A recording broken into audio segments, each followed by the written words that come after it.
Itong puti, throwback ng Red Kelso.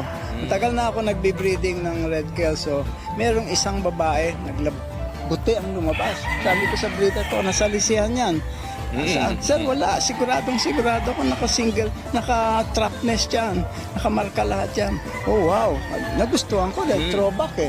No? Ang ginawa ko, nag-research uli ako. Chinek ko yung mga collection ko ng mga magazines nung araw pa.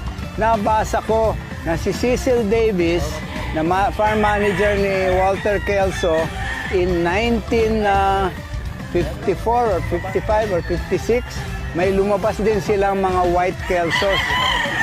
Sa Red Kelso galing, puti, ang dami nilang panalo. Lalo akong natuwa nung nabasa ko yon. Sabi ko, authentic pala, kaya pala may lumalabas na puti. Pero, ayun lang, throwback yung tinatawag dahil sa white hackle blood. May white hackle blood dito.